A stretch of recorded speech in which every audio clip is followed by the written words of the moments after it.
Puis, on inspire, on entrelace les doigts. Expire, on pousse les mains vers l'avant. Inspire, on étire vers le ciel. Expire, on se penche vers la gauche. Inspire au centre. Expire, on se penche vers la droite. Retour au centre. Puis on se tourne vers la gauche, on pose les mains et on va loin dans la rotation.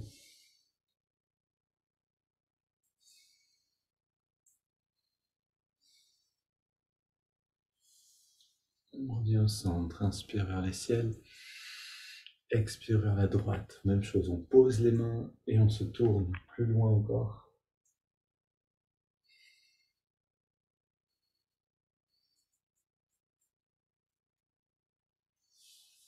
On revient au centre, on pose les mains derrière, on ouvre la poitrine en resserrant un peu les épaules et les coudes. Dos légèrement fléchi, 20-25 respirations profondes. Continuez, continuez. Petit à petit, on augmente l'amplitude de la respiration.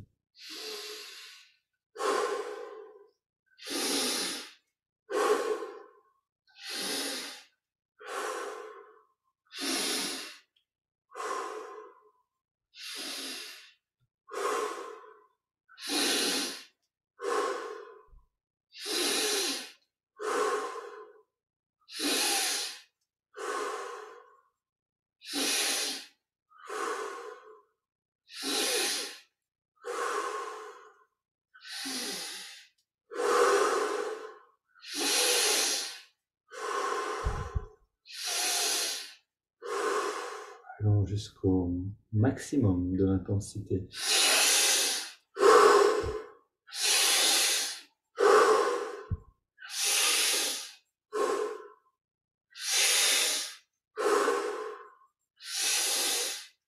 Cinq dernières.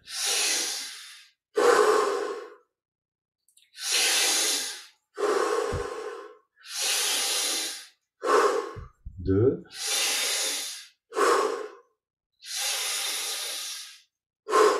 Et on revient au centre. On pose les mains sur les cuisses pour vers le ciel, dos redressé, les yeux fermés. On prend une inspiration profonde et on garde l'air dedans.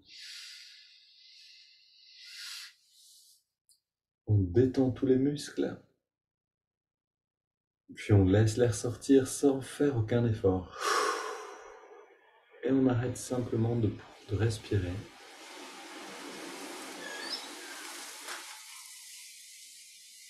Et on entre dans les sensations intérieures.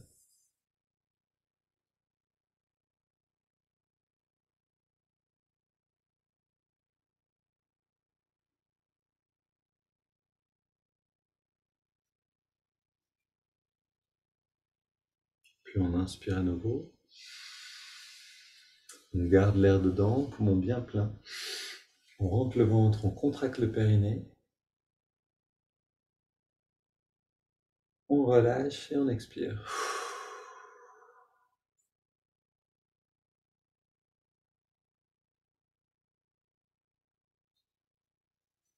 On va reprendre des respirations profondes. Quand on va ensuite rester dans la pause après l'expiration, essayez de bien détendre les muscles, de vraiment tout relâcher, comme une machine qui s'arrête et on veut sentir ce qui est derrière l'activité constante de la respiration. Essayez de toucher à cette qualité-là, le calme. 10 respirations profondes.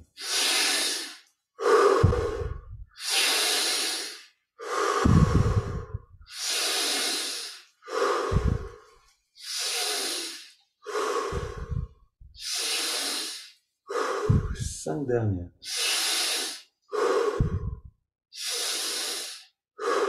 3.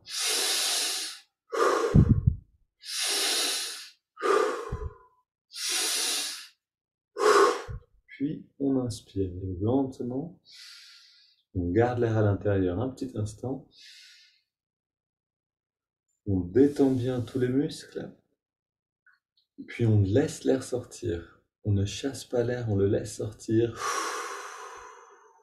On arrête de faire tout effort, on reste dans la détente, dans l'arrêt de la respiration.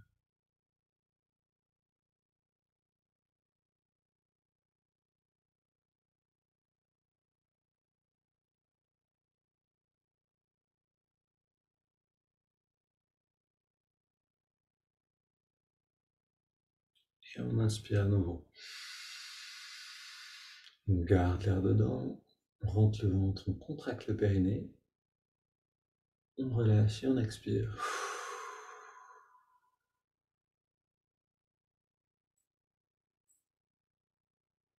On laisse l'air aller et venir naturellement, au rythme de la respiration du corps.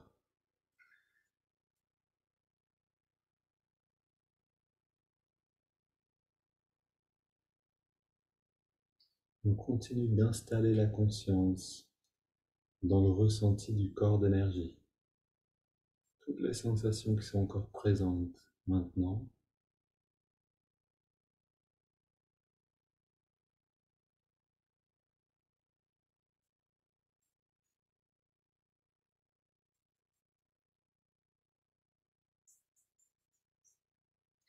Qu'est-ce qui est derrière la respiration?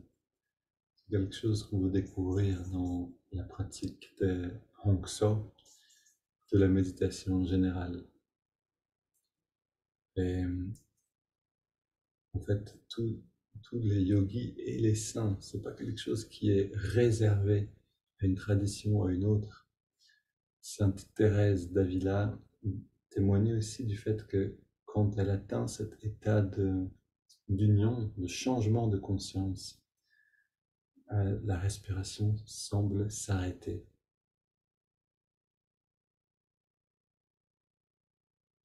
C'est quelque chose que les disciples de Yogananda ont pu voir.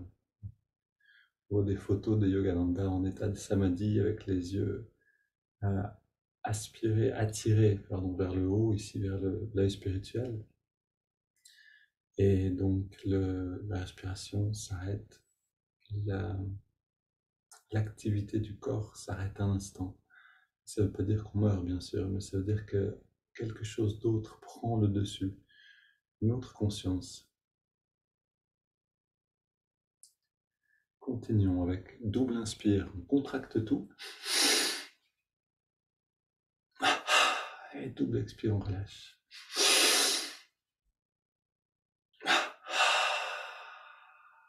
Dernière.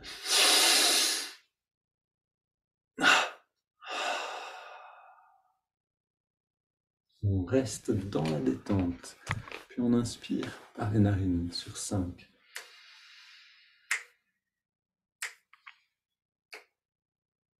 On garde l'air dedans, même durée.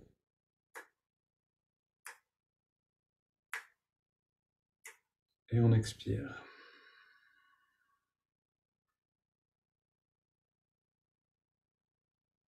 Inspire à nouveau. On ressent l'énergie qui remonte le long de la colonne. On garde l'air dedans et on sent ce courant intérieur qui vient jusque dans le lobe frontal.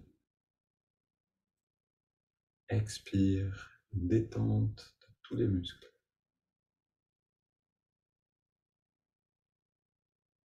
Inspire à nouveau.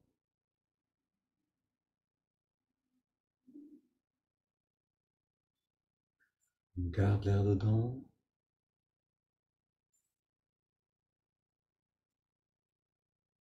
Expire.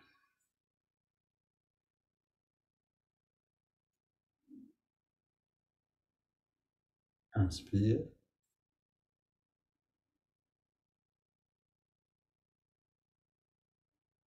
On garde.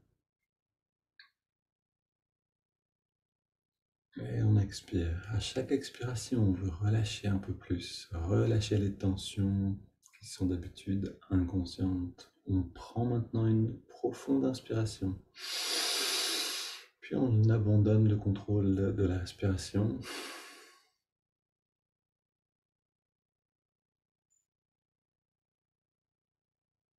Et on profite simplement des, des effets de tout ce qu'on a fait jusqu'à présent.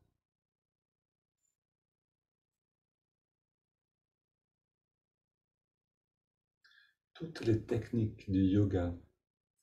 En fait, yoga, ça veut dire union. L'union de la petite avec la grande conscience, de la conscience individuelle avec la conscience impersonnelle ou plus large qu'on appelle souvent christique ou cosmique. Toutes les techniques du yoga nous servent à élargir la conscience. Même les postures, bien sûr, de yoga nous permettent d'atténuer des blocages à l'intérieur, donc des tensions physiques, émotionnelles, et nous permettent à nouveau d'atteindre une conscience plus fluide, plus large.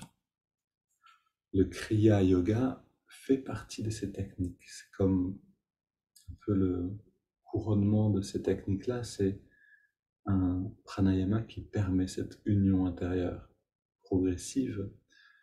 Et ok, on va écouter maintenant une partie d'un discours qui a été prononcé par Swami Kriyananda et qui s'appelle Le pouvoir du Kriya Yoga.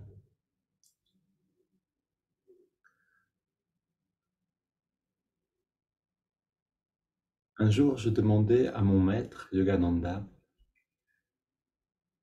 est-ce que c'est une nouvelle religion? Alors là, il demande si le mouvement de la réalisation du soi, comme l'a appelé Yogananda, self-realization, si c'est une nouvelle religion.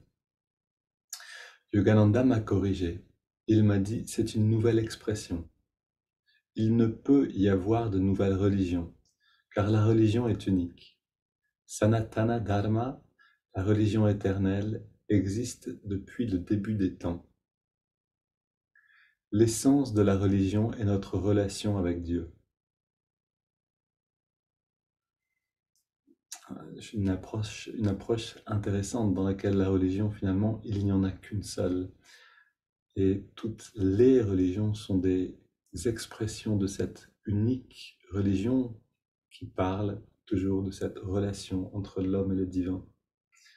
Et Sanatana Dharma, c'est le nom de la religion originelle hindoue, c'est-à-dire un ensemble de connaissances qui nous aident à retrouver cette conscience, à en faire l'expérience. Je continue le texte. L'essence de la religion est notre relation avec Dieu. Mais le Kriya Yoga a apporté une technique comme alternative au dogme. Une expérience donc comme alternative à la simple croyance. Et ce n'est pas seulement le Kriya qui fait cela. C'est toute une tendance qui est apparue dans le monde où les gens sont maintenant conscients de la nécessité de faire l'expérience de Dieu. Et cette conscience s'accroît.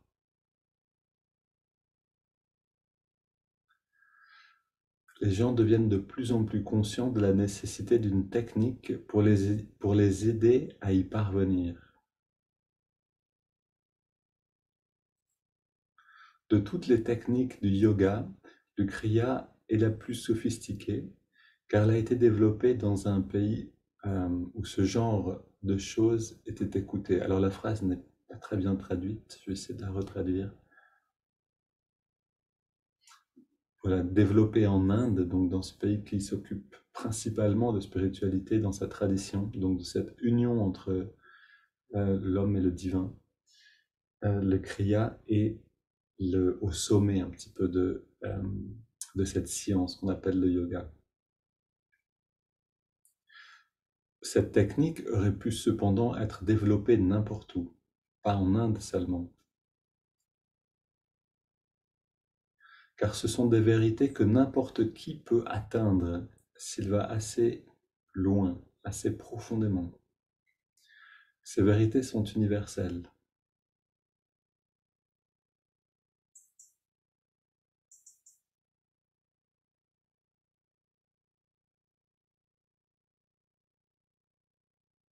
Ce n'est pas comme un dogme où certaines personnes peuvent dire, ce n'est pas comme avec un dogme Certaines personnes peuvent dire que nous irons sur Mars après notre mort et d'autres insistent que non, nous irons sur Vénus. Et il y a alors une grande bataille parce que personne ne peut prouver quoi que ce soit. Et je relis l'essentiel. Le Kriya aurait pu être développé n'importe où, car ce sont des vérités que n'importe qui peut atteindre s'il va assez loin. Elles sont universelles.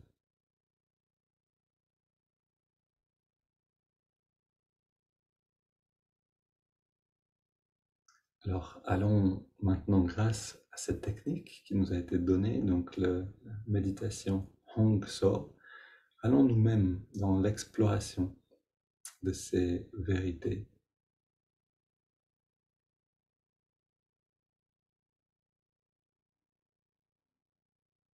On n'a pas besoin d'atteindre ou d'attendre un état impressionnant de samadhi, d'union avec la grande conscience. On va déjà à notre échelle sentir que notre petite conscience expand, qu'elle grandit. On commence donc en amenant l'attention dans les narines.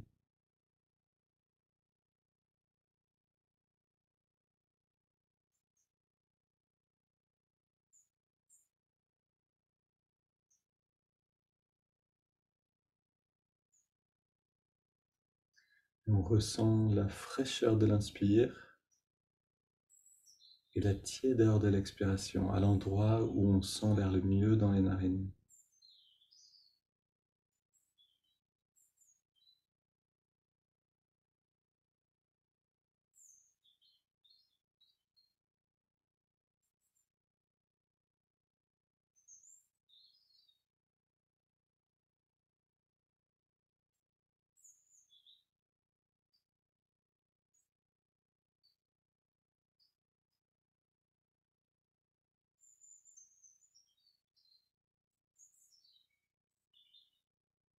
Et pourquoi on retrouve cette observation du souffle dans presque toute tradition spirituelle?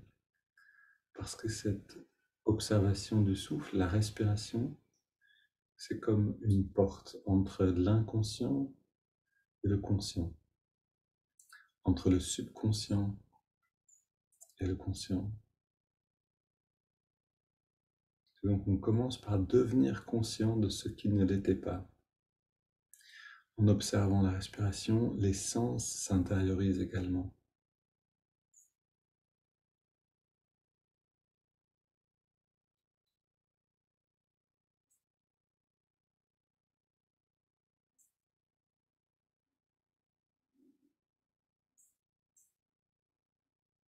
On ajoute le mouvement de l'index de la main droite. À chaque inspiration, l'index revient d'1 centimètre à la paume de la main. Et à chaque expiration, on relâche l'index. En même temps, on relâche tous les muscles du corps.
Et ressentons comme à chaque respiration naturelle, notre perception change légèrement.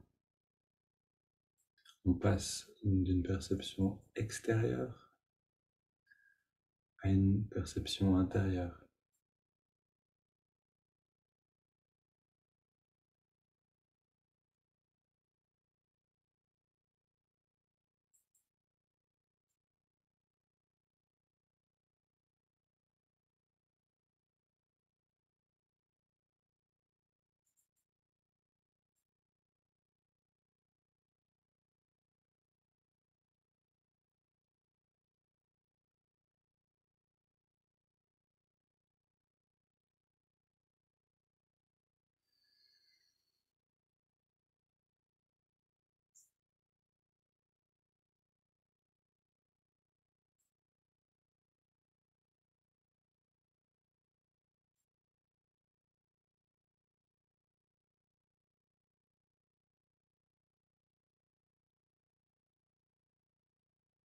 On ajoute maintenant le mantra Hong So. Hong, qui signifie je suis, accompagne chaque inspiration. So, qui signifie cela, ce qui est, accompagne chaque expiration naturelle.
Puis on prend une inspiration profonde.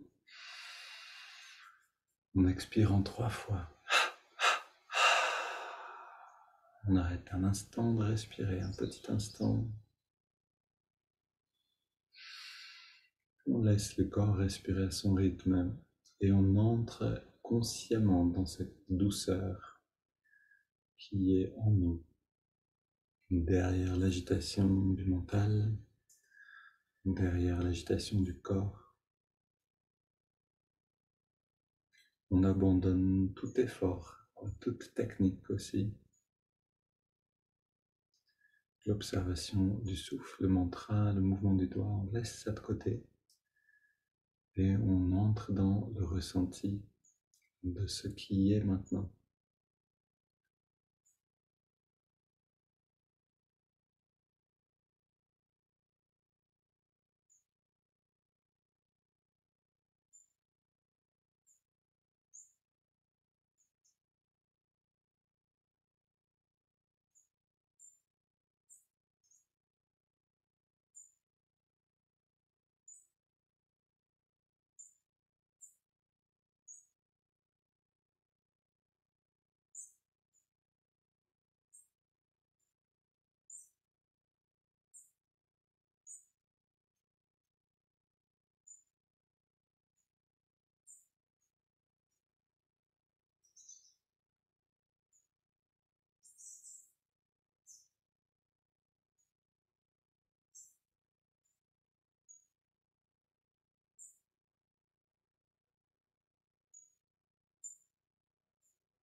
Prenez le temps de demeurer dans cet état qui demande du temps pour s'épanouir pleinement.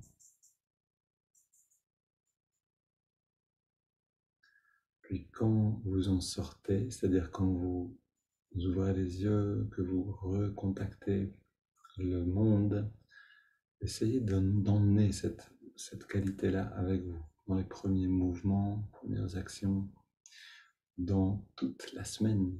Une belle journée à tous et à demain.